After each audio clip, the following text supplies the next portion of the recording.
I'm Riley, And I'm Ronnie, and this is the Plan to Eat podcast. where we have conversations about meal planning, food, and wellness to help you answer the question, what's for dinner? Hello, and welcome back to the Plan to Eat podcast.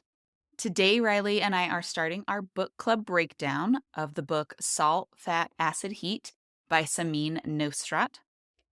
And we are starting in the salt section this week. So if you're following along, that's where we're at. And we've got a lot to say because we like salt. We love salt. This book is massive. If you've ever seen it at a bookstore, it has a textbook feel to it. And I know a lot of people can look at the heft of a book and think, okay, I'm not going to read that or I don't have time. This book is enthralling. Like from the first paragraph, she's such a storyteller. You're in. You just want to read everything she says.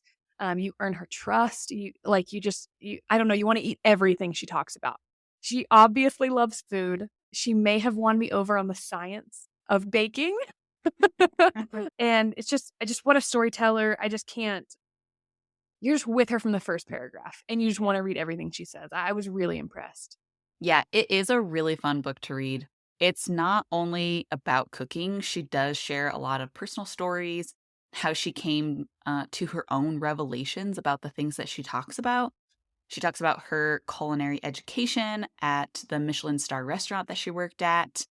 And it's a lot more than just cooking. Lots of fun stories and just different things that you learn about her life too. Also, it's full of beautiful illustrations. Like somebody or her illustrator hand illustrated everything in this book. There's really beautiful. It's just beautiful. It's high color and engaging. You want to look at everything. You want to look at every illustration. You want to follow along. She talks about them. It's just a great read. Yeah. Do you want to give us a quick overview of the author, Riley? Yes. So Samin is an author of Salt, Fat, Acid, Heat, which is a James Beard Award-winning New York Times bestselling cookbook. She's also the host of a Netflix documentary by the same name, which I have not watched yet. I haven't either. I want to read everything she writes. She has another cookbook coming out in fall of 2025, which I'm already looking forward to. Yeah, I'm looking forward to that too. Well, I have a summary of the section related to salt, if you don't mind. So, salt affects both the flavor and taste of food. Without salt, food can taste bland and flat. Salt helps unlock the natural flavors of food and it masks bitterness, balances sweetness, and enhances aromas. The best way to utilize salt is throughout the cooking process, with tasting and adjusting until you get that zing.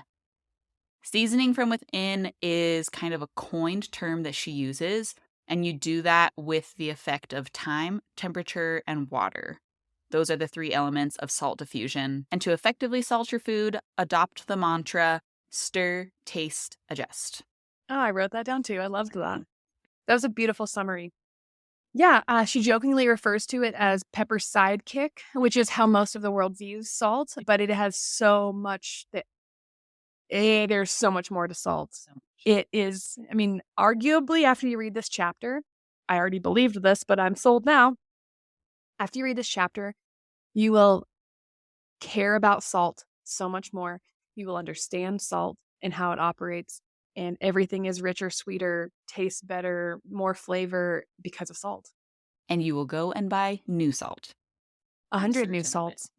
So this is actually my second time reading this section of the book, and it was really enlightening to reread and remember some of the things that I thought originally, like, oh yeah, that's amazing. I need to incorporate that. And maybe I did incorporate it like once or twice in my cooking, but kind of fell by the wayside or forgot about it. So it was a super good reminder to salt, once again, like I said in the summary, throughout the cooking process, salt things early in particular. We talked a little bit about this a couple episodes back where Riley and I shared our cooking journeys. We talked quite a bit about salt in that episode as well, actually. And one of the things I remember learning from this book that I relearned reading it this time is the idea of salting meat in particular quite early in the cooking process. I actually just watched this really interesting YouTube short where a chef was explaining this idea of salting meat early. He had this like really thick steak and he put salt on it and waited a couple of minutes, and he talked about how you notice that it actually draws the water out of the steak and you don't want to cook the steak right then because that water itself has like its own heating point that's different from the meat. So if you wait longer, the meat will actually like reabsorb that water with the salt. And it's that reabsorption that makes the meat so tender and juicy as a byproduct of salting it early. So salting ahead of time, game changer, particularly if you're a meat eater, eating any type of meat, but I think in particular, expensive cuts of meat, like taking the time to learn how early should I salt this beforehand, and that's going to be a big game changer for your cooking. Yep, and she breaks this down beautifully in the book. Yeah. There's charts that tell you what is your ingredient, when do you salt it, and that kind of thing. There's some great charts in the book that really help break this down for you as reference guides to know when to salt something, as much as 3 days in advance to 2 weeks in advance to 20 minutes beforehand. One of the things that really struck me is the idea of how fast it dissolves and how, like, you just sometimes need to give something a little bit more time so that the salt actually dissolves and flavors your food. I've definitely made this mistake and ultimately oversalted. So every salt dissolves at a different rate based on if it's a rock salt, based on if it's table salt, based on because the granules are all such different sizes. And so depending on what you use, it could take a really long time for your salt to dissolve, which means that flavor is not permeating your entire dish yet. And so salt and time are highly highly intertwined. I've definitely made this mistake before. And so I just loved reading it. Kind of honestly, I feel like a lot of the things I read, if you are a home cook, actively cooking, I would say, like, maybe a little bit more advanced, you're cooking a lot, you kind of get to know these things when you're cooking. But what I found when I read this, I'm like, "Oh, this, like, scientifically confirms the things that I feel like I've seen in practice and through failure." And I just thought that was a really interesting thing, like, "Oh, now I know how to talk about this." Because it's kinda something you just, like, know or you feel as a chef, and then once you're reading this book, you're like, "Oh, this is explaining things to me that I think I knew, but now I really know." Yeah, after I read this the first time, I switched over to buying Diamond Crystal salt because that's pretty much the salt that she recommends for most general cooking in the cookbook. She says that it's the salt that most restaurants use as well. And I will say that I noticed a big difference right away switching over to that salt. I was previously using a it's called Redmond real salt before that, and so it's a type of sea salt. And the Redmond salt it's great. It's a wonderful salt, but it is actually a lot less salty than the Diamond Crystal. And so I just noticed that I was having to add less salt to the food that I was cooking when I changed over to Diamond Crystal. And she mentions in the book that Diamond Crystal is one of the faster to dissolve salts. And so when you are doing the stir, taste, adjust method for your cooking, you're able to add the salt, stir, and it dissolves faster. So you're much less likely to oversalt your food. And one of the things that she said is that your food shouldn't really taste salty. It should be salted, which are two different things. And, adjusting your taste and getting to know that is kind of part of this whole process. There was a part of this chapter where talks about a chef she was working with who literally said, like, "Add 7 more grains of salt to something," because it was she knew, like, so specifically how much salt something needed. And she talks a lot about, how some things need handfuls of salt and some things need 7 grains of salt, and I just think it's gives you a really, there's a little bit of freedom in it. There's also some stress in it, right? Because she says, season to taste," and that can be really scary, especially if you're a new cook, but it actually allows something to come to your preference point of salty or saltedness. And so it's just interesting, like, trying that out in practice. Like, it's scary to put handfuls of salt in something. But just like everything else, it becomes that automatic, like, I know I need this much for this recipe. When you taste something and you're like, it feels a little bland, always try salt first, unless it tastes salty already, but try salt first because it enhances the flavor of everything else about the dish. Um, Another thing that I thought was really fascinating was that she says that salt, given the chance, will always distribute itself evenly to season food from within because it's this osmosis diffusion effect. It's literally scientific that it will work to distribute itself evenly if it can. And so you got to work with the right salt so that it can do that effectively. I would say overall, one of the big takeaways that I took from this chapter is that chefs are master planners. Yeah. Because when it comes to salt, there are a lot of things that need time and they need this layering process of salting at certain times. And so if you have a steak or a roast or she even gives the example of like you're cooking a pig for a luau or something and like how early you would salt something like that. I don't that was just the thing that kept running through my head the entire time that I was reading this was like chefs are just master planners. They're so amazing at planning ahead in order to make food taste good. That is such a beautiful visual that I hadn't really considered. I think because I almost read it, I don't know. I just love the perspective. It's really true. She answers every question you might have ever had about salt and answers questions that you didn't even know you had about salt. I think that another thing that I really gleaned from the book is at every turn she's teaching. She is a teacher, which I don't know if that's true for every chef. You hear a lot of famous chefs are teachers because they become show hosts or they become like reality chef shows, they become like the guide for the little like new chefs to be able to come into their own and that whole kind of thing. But you do kind of get that sense she's put her arm around you while you're reading the book. And she's like, every chance she gets, she's giving you a tip. She's saying, potatoes that were simmered in salted water before being roasted are going to taste so much better than a potato that was salted on the outside and then you roasted in the oven.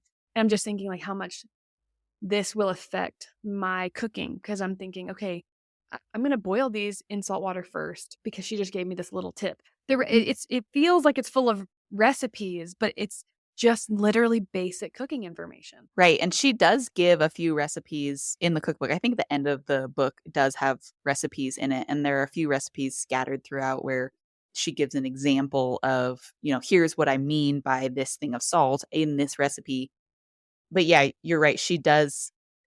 It's amazing how it's just information. And yet the way that she presents it, you're immediately able to connect it to your own cooking methods and the way that you're making things. One thing that I have written down that I wanted to mention that you mentioned the boiling in potatoes is she she gives you really good references. So when you salt your water for pasta or potatoes or something, she says it should taste like the sea, or she puts it in quotes like what you remember the sea to taste like if you don't live close, which we don't. And so that's such a good thing to be able to be like, okay, I'm just gonna like dip my finger in my salty water. Is it salty like the ocean yet? No, it's not. So like I keep needing to add water. And this was a good reminder, and I actually did this the other night. I was making mashed potatoes and I was like, "Oh, I actually need like a lot of salt in this pot in order to make this salty." But it totally made a difference in the end with the potatoes. Another way that she spoke about salt, which I think is something I really had not considered, is that salt is salt, but salt ingredients are also things like Parmesan cheese, anchovies, anything, like sometimes ricotta, like there's other things you can add to your food that add salt or the flavor of saltiness without actually being salt, which I thought was really interesting. So this chapter, while it speaks about literal granules, picture in your mind your pink Himalayan salt, your white salt chunks, your little salt dish beside your kitchen, your stove, the one on your kitchen table, the one at every restaurant you've ever been to. Yes, all of that, but so much more than that. She talks about all these ingredients that add saltiness that I thought it was really interesting because I don't always think, "Oh, I'm gonna add Parmesan to my dish," and think, "Oh, I'm adding salt." But it is a salt added, it is salt you're adding. It's adding that flavor punch. I just thought that was it really changed the way I cook, or it changed the way I thought about cooking. Yeah, related to that, one thing that's consistent throughout the entire book is that she is very interested. She's making sure to teach you about ingredients that go with different types of cuisines. So this idea that there are extra foods that you could be adding that are salty, like pickles or soy sauce or anchovies or cheese, all of those go might go along with different styles of cuisines, and choosing the right one to add flavor to your dish can be really important. I don't know that there are very many Greek recipes that you would use soy sauce in, and maybe that's like a really simple example because soy sauce is very traditionally like a more Asian flavor, but, it's very interesting the way that she really lays it out there where it's like, okay, you have like French cuisine and you use certain types of things that really enhance like a French cuisine flavor, and a lot of that might be a lot of that is even over my head, and I'm not necessarily thinking about that when I'm cooking, but it is a good thing to just kinda keep in the back of your mind if you are somebody who cooks specific types of cuisine to remember, "Oh, there are specific ingredients that are made for this cuisine that will make it taste the best possible." We'll get into this a lot more with fat also because she really speaks to the geographical differences in why you would be using one fat over another based on its availability, which I thought was really interesting. Along the same lines of what you're talking about is like the idea of layering salt. And so you add your salt to your salt water, but then you're gonna blanch your vegetables in it or something, but then you're going to serve it with olives, or you're gonna serve it with kimchi, or you're gonna add soy sauce to this. Like the idea of you're gonna always be layering these salt ingredients in your recipe, which is something to consider as and why you should salt and taste and adjust because you are adding salty elements to something that's already been salted. But it's important because the salt adds the flavor or brings out the flavor of things. She talks about salt in baking, and she says that salt and sugar work in concert with one another, not in contrast. But we tend to look at sugar and salt being almost opposites of each other. Ooh, salt, woo, and then sugar, sweet, like, but they work in conjunction with one another, which I think I thought it was, again, like, it's things that people know and things that are we talk about. You add salt to chocolate chip cookies, you add salt to caramel, add salt to most cakes you bake and most things, but just to think about it and that this is an enhancer of the sugar, or they are working together in unison. I just love the way she spoke about these ingredients because I think we can kind of villainize them sometimes. Oh, these are against each other. These don't work well with each other. But there are a lot of ingredients that we would say that about are actually working together for a beautiful purpose. It would actually be really interesting to make a batch of cookies or make a cake or something where you included salt in one and not in the other and just see how different the flavor profile is. Because even if you're only adding in a teaspoon of salt to your, cookie dough, I bet it does make quite a bit of difference for how sweet the cookies end up tasting in the end. Or maybe just like the depth of their flavor. I don't know, that would be a fun experiment to try. So she talks a lots about how to salt your food, when to salt your food, timing, all of those kinds of things. She gives you an overview of, like we said, the different types of salt, your flaky salt and your table salt and all of those things. She is not a big fan of iodinized table salt, just so everybody knows. I don't think that very many chefs are. She says that it's very salty compared to most other salts, and it actually can give your food a metallic-y taste. So her recommendation is once again like the diamond crystal, or to do a different type of kosher salt that's not the like iodinized kind. And one thing that we haven't talked about quite yet is she does give options for if you've oversalted your food, which I think is an important part of this process because salting food can feel, I think, maybe a little intimidating for some.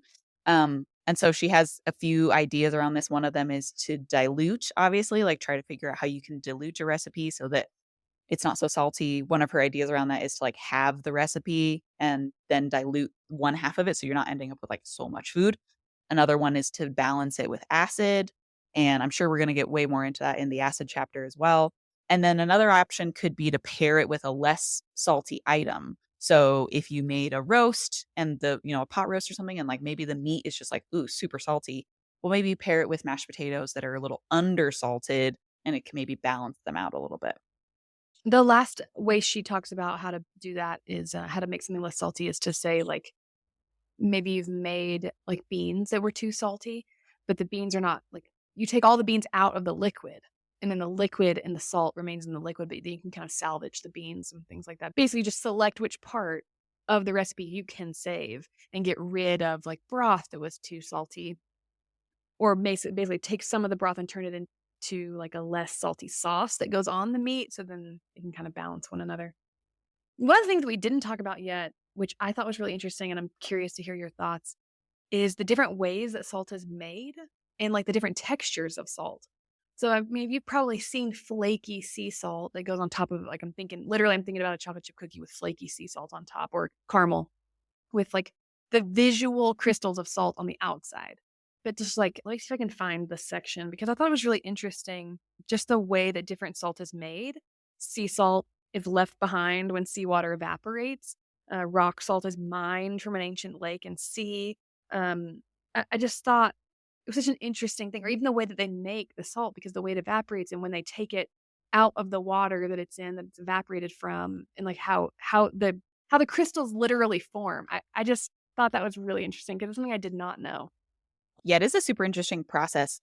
When we were in Salzburg, Austria, we actually toured a salt mine, and because the word Salzburg means salt town, and it was a really cool experience because you go into the floors of the mine that are no longer being used, but you literally see veins of salt in the walls, and, like, they're, like, pointing them out, and they're like, "Yeah, that's, like, a vein of salt right there," that, like, didn't get mined out, and then we actually took, like, a little, like, boat ride over a salt lake because in the salt mine there, they do the process where they drill into the caverns, and then they fill it up with water, and after a certain period of time, like, pump the water back out to then evaporate it outside of the mine, and so this is, I'm sure, just a lake that they only use for, like, the commercial purposes of the tour, but super fascinating to, like, learn about that process and, like, kind of, like, see it happen in real time, more or less. Obviously, we're not, like, seeing the evaporation process and stuff, but, uh,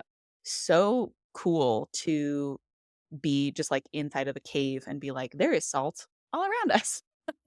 I really wanted to go to the Redmond's Real Salt Mine because it's over in Utah, which is not terribly far away from us, and it's one of the world's oldest salt mines, which I just think is really interesting, and it's not that far, so that's really cool that you got to do that. I really have wanted to go, I just haven't gotten the chance to do the one in Utah.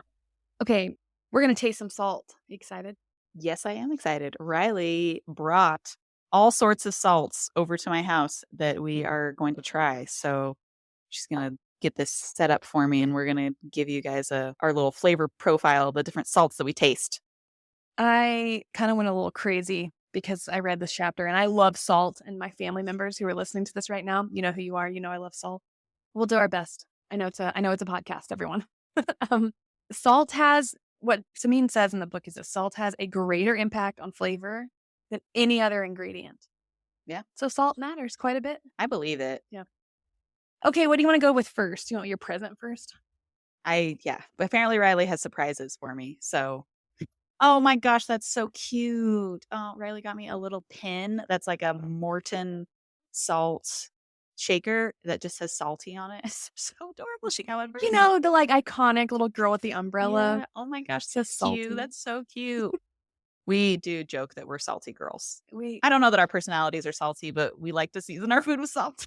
Yeah, I mean, I'm gonna be honest with you. I am the person who has a tiny salt shaker in my purse Yeah. and will salt things as needed. Okay. What do you wanna try first? Okay, I've got some pink Himalayan salt. I brought, just for fun, iodized table salt. I think we should try that one first. Do you think so? Yeah. Okay. I also brought some Redmond's real salt. I also brought Maldon sea salt flakes. Nice. Okay. I also brought diamond crystal salt. Very nice. And lastly, I brought 2 flavored salts. Ooh, very fun. I brought some flaky wild garlic sea salt. It's beautiful. It looks beautiful. Yeah, it's Yeah, like look at the really look at the thick, structures. We'll show you these in stories. really, really cool. And I also brought this one's really interesting, but it's citron flakes of sea salt. Ooh, the citron has like made it like orangey yellow. Yeah, it's beautiful. Really cool. Yeah. So Okay. we'll make sure to take a video and post these in stories so you can go see on the Plant to Eat Instagram. Okay, let's do this. We're gonna need some water after this. Oh, no, that's what I was gonna ask if you needed me to fill up your water. Good. Good. All right. Oh yeah, we're gonna try the iodized table salt first. Which this might not even be open. I just found it at my house. I don't use this anymore. I've not used table salt for several years now. Okay. Oh yeah. Tastes just like table salt. It is so strong. Table salt is so strong. Very, It very strong. definitely has a particular flavor. Oh yeah. It like tastes like my childhood or something. Yeah, I could see. Yeah, but it doesn't just taste salty to me. There's like another layer of And it, and I can't name maybe it. it's that metallic-y kind of Mhm. flavor. Maybe my palate's not refined enough to name it, but okay, here, can you grind some of this Himalayan salt on the plate? This is like pink rock salt. Oh, here we go. Tastes like the ocean, but it tastes really good. That does taste exactly like the ocean, Yeah. actually. It's really interesting the difference between the two of those. I mean, I feel like this exact thing, this like table full of salt, This is exactly what I would picture a new home chef doing if they had the opportunity with a bunch of different salts. And this is what Samin really says to do in her book. Right. My mouth's watering, sorry. The Himalayan sea salt, markedly less salty. Yeah. Now let's try the Redmonds because Redmonds, I think you need a ton of Redmonds to get to the salt Yeah. level that I prefer. I think it's amazing salt. Right. I agree. I was expecting it to taste exactly like the Himalayan sea salt, and it It doesn't. doesn't at all. I don't know what the difference is, but Yeah. it tastes different. Maybe this is kind of a silly thing because I know that the Redmonds have like a lot of trace minerals in it from the way that Yeah. they mine it. But I feel like you can almost get that taste of like there's other things, like there's minerals in the salt. Yeah. It has a different flavor than Mhm. the sea salt did. Mhm. Okay, so visually, the Maldon sea salt flakes, it's like little rocks. It's beautiful. It's like little diamonds. I mean, it's exactly what it says it is, which is flakes, like Yeah. it's definitely like what you would put on top of a brownie that's like topped with flaky sea Yeah, salt. yeah, that's exactly right. I'm gonna taste that But it before looks I so taste it. different than the diamond crystal one. Okay, I'm gonna go with the flaky one. Noticeably way longer to dissolve in your mouth. Yeah, which is really interesting and so much less salty Mhm. until it's dissolved. Yeah. And then you get that salt kick at the end. Yeah. So interesting. Okay, lastly, diamond crystal. Yeah. It's a little more powdery, Yeah. so it dissolved way faster. Yeah, the I'm gonna go back for more. texture of the diamond crystal is different from it's like a mix in between the flaky salt and like the Redmond sea salt, the like fine ground. It tastes so good. I went back for seconds. It's like I would say it's like a medium grind. Mhm. Yeah, it's really nice. Let's try citrus. I'm curious because my husband and I tasted this at home. Selfishly, I did this Oh. already. Um, and we didn't get a lot of citrus flavor, but the container says it gives a touch of citron to fish, salads, and poultry. So I think with the right ingredients, it Oh. could really bring out the citrus. Yeah. Again, we're just trying these with nothing. Yeah. This one you can literally, they look like they make little pyramids. Literally little pyramids. They're Oh, that's so beautiful. cute. Yeah. Now that I've had all these other salts, I think I definitely taste the citrus. I don't know that I'm getting any citrus, but Mm. that's okay. Yeah. It's yummy. I want more actually. Yeah, it's really good. I definitely taste the citrus now. Last night when I tried it, I didn't. But I think after all of these salts, it has such a standout flavor. It's certainly different. Yeah. I like that it's little pyramids. Yeah, it's It's beautiful. really adorable, honestly. Okay, if we haven't lost you, we're going to try one more, which is like a wild garlic sea salt. Keep pouring out too much. Well, I can smell the garlic in this one. I need a little palate cleanser while you talk about that one. Definitely garlicky. Uh-oh. Garlic definitely comes through in that one. I didn't mean that, like, that cough wasn't like a bad thing. It kind of just like went down my throat a little bit, but this is delicious. Two things I love: garlic and salt. I know. Add a little butter to that, and I'm sold. If a recipe calls for garlic, I literally ignore the amount and I just add the amount that my heart says to add. And that is how much salt I add also, as much as my heart says to add. That was really fun. Yeah. It was super interesting. I highly recommend if you're listening to this to test out different salts. And particularly if you use table salt, I highly recommend trying out table salt versus some other salts, sea salt, the diamond crystal. Just so everybody knows, I have not personally been able to find the diamond crystal at any of our like local grocery stores. I had to buy mine online. Maybe if you have we have like a Cisco warehouse. Yeah. So that Cisco is where a lot of restaurants get their big food deliveries from. And we have a warehouse here where you can actually go, and as just a regular person, you can go do shopping there. I'm certain they would have diamond crystal there in like probably ginormous boxes. But just so everybody knows, I've had to order mine online. I wasn't able to find mine in a local store.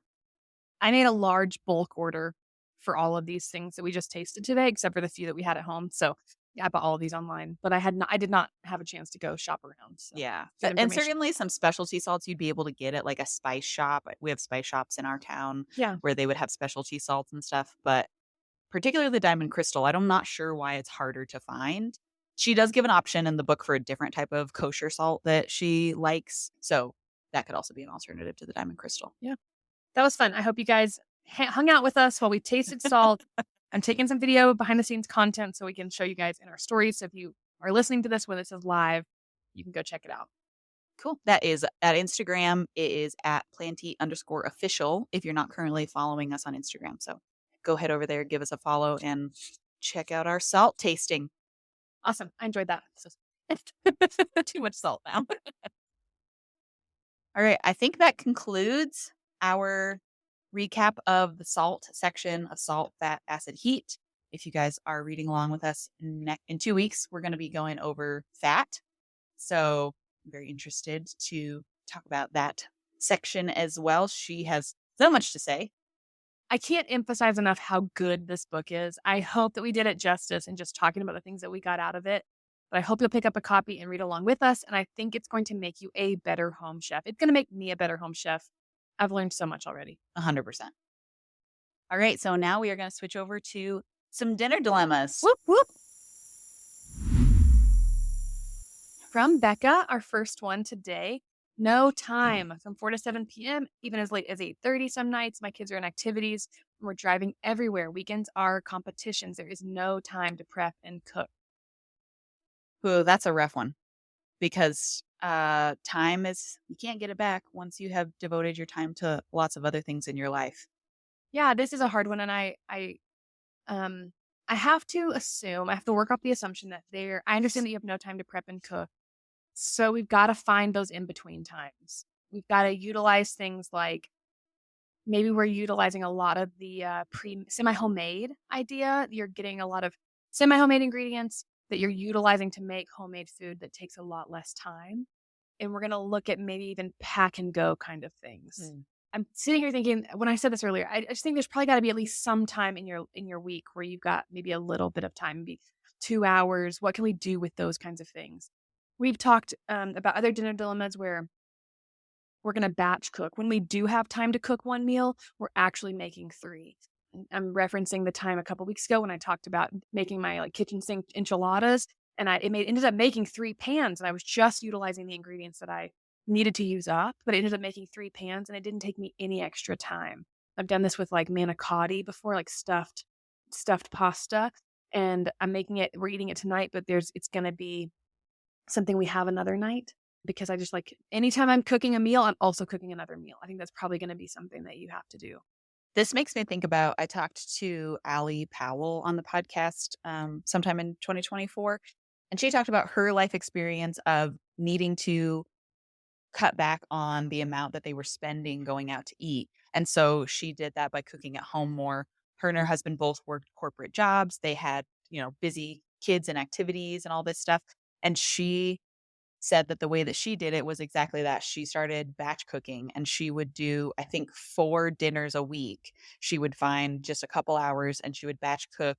I think she would do 2 different recipes and she would do 2 full family servings of each recipe. And then she would put them in the freezer. So that way they at least had 4 dinners every week. And she was able to do it because she would say her husband would take the kids to their soccer practice that one day or something. And so she would have the time at home to be able to cook. So if you have a little bit of help, whether it's from your partner or maybe you can get a babysitter or somebody. Or an older child, yeah, kid, maybe exactly. teenager. But just maybe having a little bit of help for somebody to be able to take your kids to one of their activities to give you a little bit of extra time. I think that might be one of the easiest ways to try and free up a little bit of time just for some really quick batch cooking. Mm-hmm. Yeah, I'm thinking we can also kind of try to go outside of the box here because you're probably eating on the go a lot. So I'm thinking of things like, do you guys, know what Crystal is? The hamburger place? It's Southern. I don't even know if they still I have exist. no idea what It's that is. it's like a steamed bun with the thinnest little hamburger patty on it. I'm just thinking That does not sound good to me. no, okay. It's nostalgic. In my mind, it has a very okay. Somebody tell me that they've had a Crystal hamburger before. It's fine. We're gonna go with it. I'm thinking you throw a sheet pan of seasoned ground beef into the oven. You cut it into squares and you put it on a Hawaiian roll or that shape of Hawaiian, that small square roll. That is something really low. You can throw that in some tinfoil and take it with you guys in the car, but you still made it. You can put that in the oven while you're getting ready to go, I'm thinking a lot of pre-made beef burritos, beef and you could even do all bean and cheese or vegan or a vegetarian option. You could do a lot of, like, even breakfast burritos. The breakfast burritos and burritos in general are awesome in the freezer. It's an easy thing to warm up in a microwave at a gas station if you have to, but you made it yourself. I'm thinking homemade granola that you just have in the car in a Ziploc bag with some yogurts that are in your cooler. I'm assuming you're eating on the go a lot. So I'm thinking these weekend competitions, you've got a homemade granola and your yogurt bowls. Like, you can kind of make those things come together really quickly. Your breakfast burritos, your you could do like a chicken salad for lunch. It's literally just made in a cooler in your car, and you take some tortillas with you or a loaf of bread. These are really low prep things, or they're things that stay in the fridge or freezer really a long time. Right. The other thing that's coming to mind is that Becca, you could be a good candidate for a few meal kit meals in Yeah. your week. If part of the hard part about getting dinner prepared is that whole prep time. If you have 15 minutes to actually cook and get the recipe made, a meal kit could be a really good situation where all of the stuff comes pre-prepped for you Mhm. and you're just basically assembling it and cooking it. That could save you quite a bit of time, but you're still getting a home cooked meal. Yeah, I mean, it is a good option. Unfortunately, with meal delivery kits, there's still so many other meals that you have to Of consume. It's course. like just dinners, but the Mhm. great idea with this, Ronnie, is do that, and while it's cooking, make something else for the next day. Yeah. If you've got 15 minutes to cook dinner, you probably have 15 minutes to make some hash browns and scrambled eggs and some salsa for a burrito, Yeah. something along those lines. Mhm. I think probably what's gonna be your best bet is really the time saver thing. Like, your future self will thank you if right now, while you're making dinner, you're also making tomorrow's breakfast burritos. Right. And I know that sounds stressful, and it does sound like, if I read this and I think you're probably exhausted. Yeah. And so I'm just thinking, I don't wanna make you feel more exhausted, but I think that over time, this is gonna feel a lot simpler. Mhm. Don't be afraid to embrace the semi-homemade, don't be afraid to embrace the simple, because you're gonna be feeding your family, and that's ultimately what you have to do. Absolutely. Yeah, one just last thing, Riley mentioned doing, like, a sheet pan of hamburger. I'm even remembering one time we made a bunch of homemade breakfast sandwiches, and we did scrambled eggs on a sheet pan. So you could also do that with this burrito idea. You could do your scrambled eggs on a sheet pan, bake it, and then, like, slice it into strips, which I know doesn't sound very appealing, but you're putting it inside of a burrito, so it doesn't Right. really matter. And then it's, like, literally 2 things for your burrito. You put all the stuff in with your scrambled eggs and cook it, and then put it inside of a tortilla. You could add some, hot sauce or something with it as well if Mhm. you wanted to, but such a simple way to make a ton of breakfast burritos all at once. Absolutely. You made me think of, you could also do that for a croissant sandwich. Go Yes. to Costco, grab the pre-made croissants. It's like a 12 pack. One thing that I do that saves me a lot of time, if I know my morning is gonna be crazy, I will take a protein shaker bottle that has, like, the little, like, shaker ball in it. I'll add all my eggs to it and any seasonings or, anything extra, cheese or whatever, and I'll scramble that up the night before, put that in my fridge so it sits overnight, and then I'll pour it into the pan so it, like, just that little bit of time saving, but like Ronnie said, you could pour that shaker bottle full of eggs into like a really shallow baking dish, cut it into squares, and put it on a breakfast sandwich too. That might be another really fast option. Yeah. I think also potentially the thing that you need to be thinking about, Becca, is that not every single meal that you guys eat needs to be homemade. Yeah, If you absolutely. just try to transition to more homemade meals, maybe right now you're eating every single night you guys are going through the McDonald's drive-through and maybe trying to get to the point where, okay, 2 nights a week, we're not doing that and we're eating homemade meals. And maybe you can gradually increase that so that you're having more homemade meals and less times through the drive-through. 100%. And I mean, my family is not in this position quite yet with kid activity times taking up all of our evenings and weekends. But from what I see, it's cyclical. So it could also be something where when you're in the off season, you just do a ton of pre-batch work of all of these things. And then you don't have to do it at all Mhm. during the busy season. Because most things will stay in the freezer up to 6 to 9 months, Totally. which might get you through these busy seasons. And like Ronnie said, I feel like it's just the idea of giving yourself a little bit of grace to say, I don't have the time to even do what they're telling me to do. Okay, so I'm gonna do it one night a week. I'm gonna make this happen one night. So I've got breakfast sandwiches made for the next day. Okay, that's all I got. That's all you got space for. Awesome. Yeah, And then as your muscles get stronger in that, like, habits of like, okay, I made this one thing, I could probably do two. Then you can do more and expand it as you have the margins. absolutely. All right. So Kate writes in and says she needs help cooking meals for one, not wasting food when shopping for one, and not always eating the same thing for leftovers when cooking for one, as well as she's interested in quick and easy, low sodium meals. Well, I don't know if Riley and I are the low sodium meal people. No, just kidding. Well, I will reference our podcast that I will reference the beginning of this episode.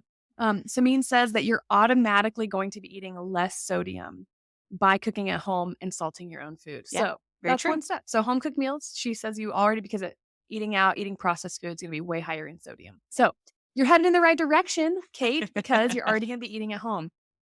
First and foremost, I want to tell you go and listen to our podcast with Erin from YNAB. She is the queen of cooking for one, and she had some great ideas. Yeah. I don't remember exactly which number episode that is, but yeah, you can check it out. It's with Erin Lowell from YNAB.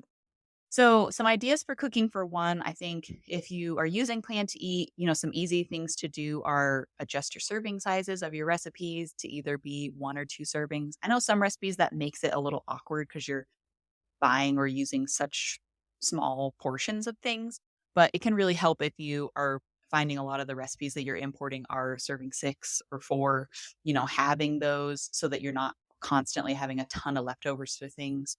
If you do have leftovers, I think immediately freeze some of the leftovers so that way it's not sitting in your fridge getting kind of weird and then you finally decide, "No, I don't want to eat these leftovers anymore," and you have to chuck them. So I would say immediately freezing leftovers that you have, just for use at a later date. And I would say, just to piggyback on what you're saying, freeze them into portion sizes Yeah. that you like. Yep. Small portions for you so that you're not eating, you reheat chicken noodle soup and you have it for 6 days. Like Yeah, we're going to have small frozen portions. absolutely.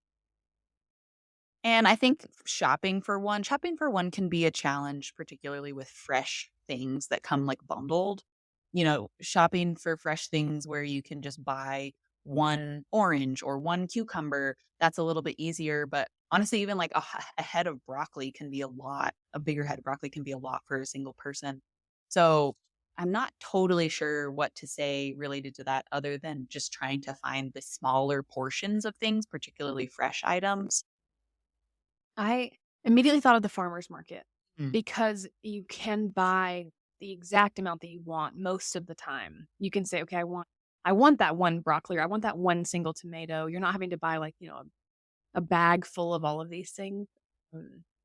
Potentially also looking at frozen vegetables and frozen fruit, things that you really like, but you're not going to eat all of. Because I mean, I'm thinking like I have a bag of edamame in my freezer right now that I've probably used for 3 meals already because I'm just not using a massive quantity of it.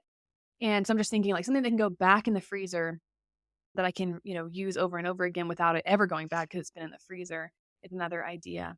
Like Ronnie said, just meal planning around like single servings or two servings of a recipe and getting that shopping list going. Like the bulk food section is going to be an awesome section for you where you can say, I only want, you know, a half a cup of pecans for this granola I'm making. I only want 2 cups of this oatmeal or of these oats. Those kinds of sections in the grocery store might be your friend because then you're literally only buying like $1.50 worth of oatmeal and not a gigantic container. We also talked to someone on the podcast, which Ronnie, you might remember. She would batch roast a bunch of vegetables, and the Mm. way that she made it interesting is so I understand eating the same thing for leftovers is really not everyone's favorite. She would roast a variety of vegetables and pretty mildly seasoned. So they were seasoned with salt and pepper or something like that. But then she would make multiple sauces. So maybe you have an emulsion blender or you just buy a bottle of something or a dip of some kind and you have maybe you're a meat eater and you could put shrimp on your one week you got shrimp on your roasted vegetable tray. You're going to eat that in rice paper wrapped up with rice paper and peanut sauce. The next night, you're going to have it on top of rice for like a rice bowl with a different kind of Asian sauce of some kind, or shoot, ranch dressing if that's what you like. And then the next night, maybe you'll have it in a salad with lots of lettuces and fresh cucumber or something like that. You're going to have those roasted vegetables, but just 3 ways. So you're going to look at having you've batch prepped for the whole week, but then you're going to have different sauce for each night. You kind of make it have a different flair or fusion of flavors for each night. and you're eating it in different formats. So wrapped in rice paper, on a salad, in a rice bowl. You're kind of creating it to be a different way each time, and that might mix it up enough for you so you don't feel like you're just eating the same thing over and over. I really like that tip. That's a good idea. I think that was our conversation with Joy Manning. That Oh, was yeah. pretty early on the podcast. I think it was like our spring seasonal recipe, spring seasonal podcast. One other idea that I had, I was trying to think about what you would do with staples items if you couldn't buy them from a bulk food section. And I think if you invest a little bit of money into a vacuum sealer, they're not terribly expensive, maybe about $100. That way you could either just, vacuum seal things if a staple item like oatmeal or rice or whatever comes in just way too big of a package, you could vacuum seal the rest of it so that it doesn't go stale in between the times when you're cooking that item. Or even, I mean, like my vacuum sealer, I don't have to vacuum the thing. So if it's something that was like potato chips and it was fragile, you don't want to Yeah. vacuum seal it, but you can use the sealing method to just seal the bag closed. So you're not using like a chip clip and then a week later your stuff inside of it is Mhm. stale. That could be a way where you're able to, buy the grocery store portions that come with a lot of staple items, but food's not going bad because you're able to save it for longer. Yeah, absolutely. I just wanna throw this out there, like, if you don't like the idea of, like, kind of like that batch cooking, it is I mean, I think, like, tagging on this, like, vacuum sealer made me think of it, but if you buy a 4-pack of chicken breasts, often at your meat counter, you can also get smaller portions of things at your meat counter. So if you just want 1 half ribeye or if you want 1 chicken breast, you can buy all of those things at your meat counter, which might be another good way to utilize your grocery store. But also, if you bought a 4-pack of chicken thighs, just plan a different you got chicken thighs all week, but one night is this, the next night is this. Maybe you like to cook every night. You like a hot, fresh meal every night. First night, we're gonna have, I don't know, wrap, some kind of like maybe like a curry wrap kind of situation. And then the next night, you have like a ramen bowl. You just cook the chicken differently the next night. And these are, I mean, you could just go with more like a main, be the one thing you have constant the whole week and kind of mix it up with the other things because ramen is something you keep in your pantry. Exactly. Yeah. Yeah. All right. Next up, we have Shannon from North Carolina. So, keeping up with what I need when I reschedule a meal. It doesn't put those items on my list in plan to eat. That's what she's talking about. So, when I shop, I think I have them, but they could have been consumed already for other things. I understand that. Mm-hmm. I run into this problem as well. Sometimes I'll buy something specifically for a recipe, and my husband will find it in the refrigerator or the cupboard and eat it for a snack. And then I'm like, but wait, I needed those peanuts or whatever for this next recipe that I'm making. Fine. Avocados, where are they? They're Ye- gone or they're ex- bad. exactly. That happens a lot. So, low hanging fruit with plan to eat, I would say, is delete the recipe and reschedule it. If this is a recurring problem where when you have a meal in your meal planner and you're not going to eat it and you just move it down to the next week, I would say duplicate it and move it down to the next week. That's going to put those ingredients on your grocery list again.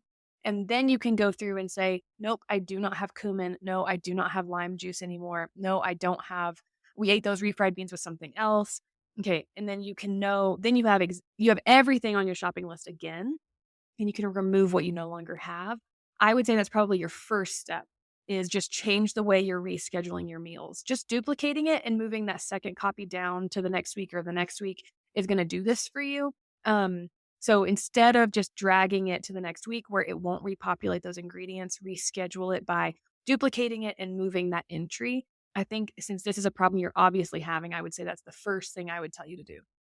That's what I was gonna recommend as well, because I think you're gonna have more success overall by doing a little bit of manual work by doing the shop in at home method and just checking off the items that didn't get that the items that have not been used. I think that is way less effort than running back to the grocery store 100%. because you need 3 items that didn't get put back on your list. Yeah, I just for anyone listening who is not familiar with Planty, maybe you're a new listener or a new Planty customer, we recommend that you shop at home. So you meal plan, you add all your beautiful recipes to your beautiful meal planner, and then all of those ingredients is going to populate on your shopping list. The first step with that list is going to be to go to your own pantry, your own fridge, your own spice cabinet and check off and remove, as if you're shopping at home, remove all the things you already have. And then your list from that point is ready to go to the grocery store with consolidated items that you actually need to purchase. So if you've been listening to the way been talking to Shannon about this, she's obviously a Plantee customer. So if you're listening and you didn't know that, that's how we recommend you use the Plantee shopping list. This is going to give you the most accurate list, and then you're going to only buy what you actually need, and you're not going to waste money at the grocery store. Amen. All right. Looks like actually the next person on the list here was Tasha, who also asked about meal planning for one. So, Tasha, hopefully, when we answered Kate's question, we gave you some ideas for meal planning for one without a lot of leftovers as well. Um, it is time for us to wrap up this episode. We're going to answer more of your dinner dilemmas in upcoming episodes. So, if yours hasn't been answered yet, don't you worry. We're going to get to you. That was fun. That was really fun. Thanks as always for listening to the Plantee podcast, and we will see you again in 2 weeks.